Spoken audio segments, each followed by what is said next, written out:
Amis Tchafistes, bienvenue dans l'émission Tio les courses. Avant qu'il nous vous cause un petit peu la 37e journée, bien sûr, nous allons revenir un petit peu en arrière, surtout sur la Coupe d'Eau qui nous trouve la victoire de Lovestruck, l'outsider Lovestruck, offert 19 contre 1, qui ne réussit contourne sur ligne extérieure pour offrir à l'écurie Paul Foucault une précieuse victoire. Pas seulement une victoire, c'est une grande première classique pour cette écurie-là, c'est aussi une victoire qui est dans ce pesant d'eau, donc l'écurie Paul Foucault assuré du titre de champion avec sa victoire de Lovestruck là, une victoire signée Sherman Brown qui montrait lui au summum de son art, surtout en ligne droite, quand il montrait sa puissance au finish là, pour réussir à revenir le Liquid Motion qui à un moment type fait figure de vainqueur. Très belle victoire de Lovestruck dans la Coupe d'Eau, dernière classique de la saison. Là, nous intéressons à la 37e journée qui pourrait réunir 7 chevaux dans l'épreuve fort, un chevaux ayant un rating de 45-61. Côte nous prenons Kalinago, Ashanti Gold, Posse Comitatus, Bottom Dollar, Solar Captain, Bear Bengal et Hallowed. Posse Comitatus peut revenir après un petit break. Nous tout connaissons la dernière fois. Même s'il est parti pour remporter la victoire, c'est capable de terminer beaucoup plus près du gagnant. Ça couche là, c'est un petit peu malchance en ligne droite, que des petits squeeze, que des petits un problème pour gagner un parcours limpide. Moka Diao qui par la suite, cheval dans le Floréal, que tu réfère une santé. Pas plus tard que la semaine dernière, il travaille sur le gazon en compagnie de Polar Bound. Cette semaine-ci, il a démontré qu'il est en grande forme. C'est un cheval qui nous tout consomme en qualité. C'est un modèle de régularité. À un niveau pareil, définitivement, Posse Comitatus pour une belle carte à jouer. Surtout qu'il est pris dans le Soledo. Ryan Wiggins qui nous remporte une belle victoire la semaine dernière sur l'outsider Tona Domaine. Le danger pour Posse Comitatus sur papier se nomme Bottom Dollar. Bottom Dollar, toujours de l'écurie Paul Foucault, comme on nous dit souvent dans le jargon, always follow a winning stable in form. Bottom Dollar, forme partie, ça m'a couché qui paraît très très bien dans la peau pour le compte de l'écurie Paul Foucault cette semaine-ci. La première ligne, peut-être il pourrait trouver moins décroché, il pourrait mise à nouveau, bien sûr, sur son bon finish, mais encore, il est capable et glisse dans la bonne combinaison. Maintenant, l'autre coussier qui est à craindre, c'est la doublure de l'écurie Rameshor Gazeta, Ashanti Gold. Ashanti Gold, la dernière fois, il est parti gain pour le devant, donc il s'est montré lui avec un finish un peu émoussé. C'est un cheval, nous tout connaît son potentiel, nous tout connaît quand il est devant dans les courses, il demeure très très percutant.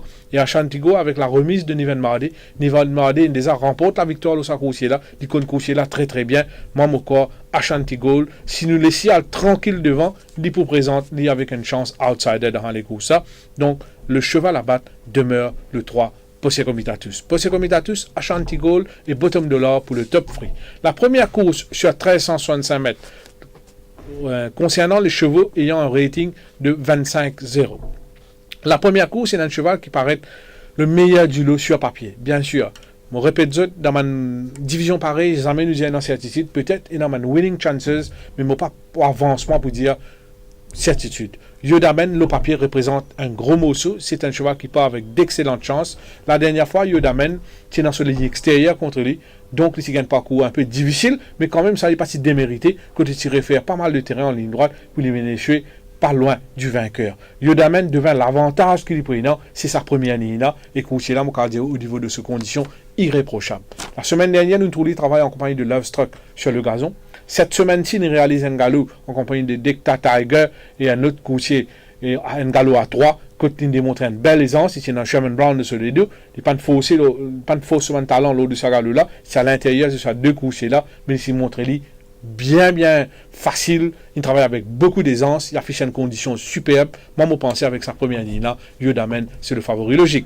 D'ailleurs, Yodamen, pour place Seven Cara, qui sera sa deuxième sortie. C'est un coursier qui gagne de malchance lors de ses débuts. Je crois qu'il peut être étrié, il est gêné, il n'est pas donne le meilleur de lui-même. Il est en progrès. Mais il y a aussi Generous Gen.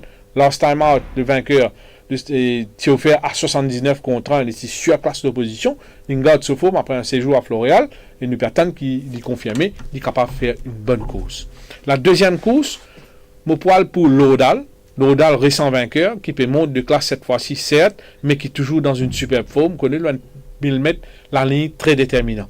Laudal pour maximiser sûrement sa première ligne là.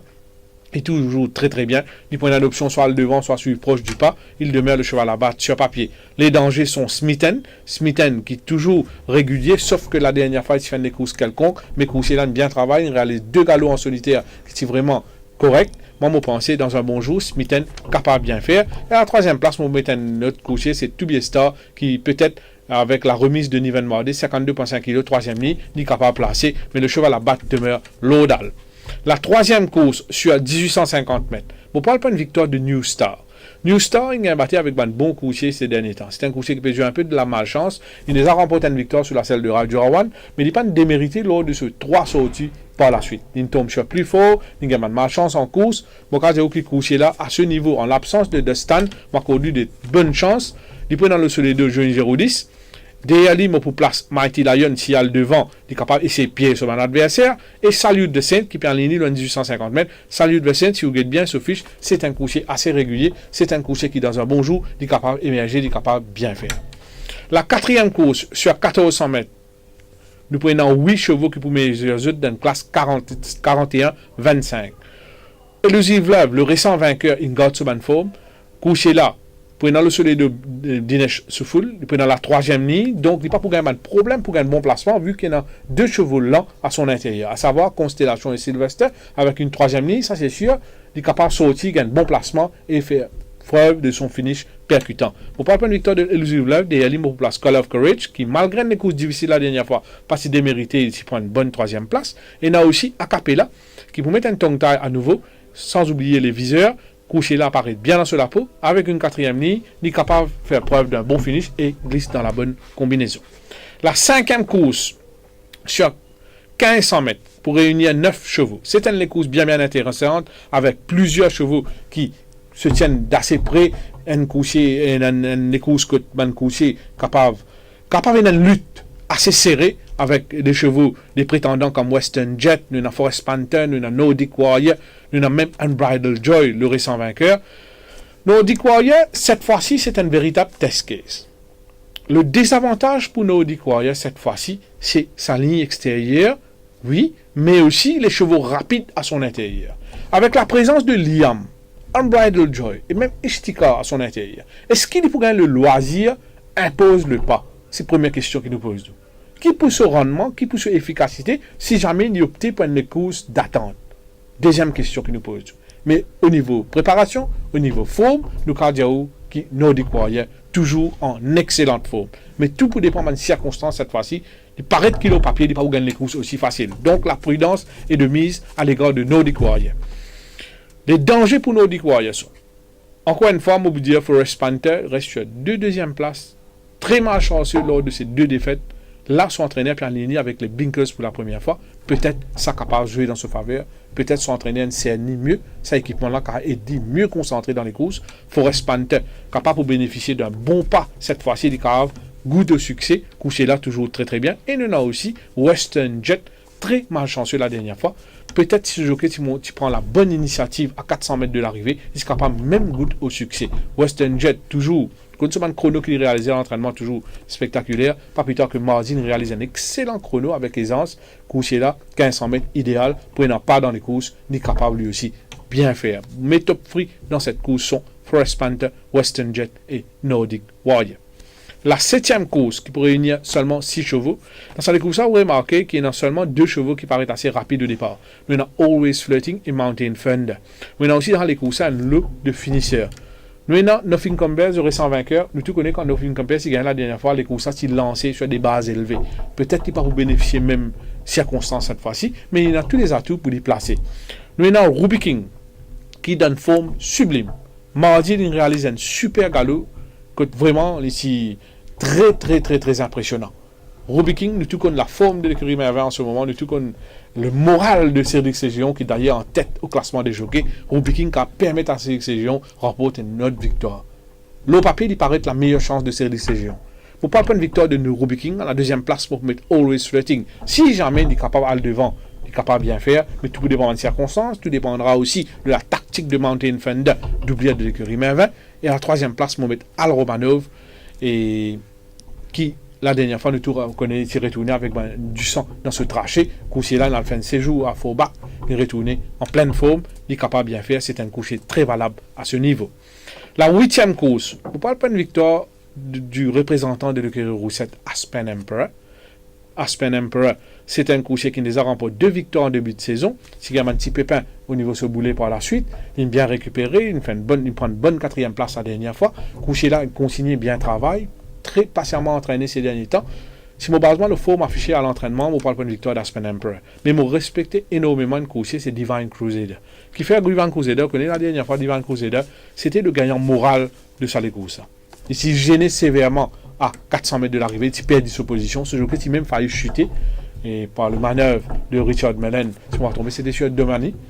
Mais par la suite, Divine Crusader, étonnamment, il est revenu en ligne droite pour lui prendre une très bonne 2e place.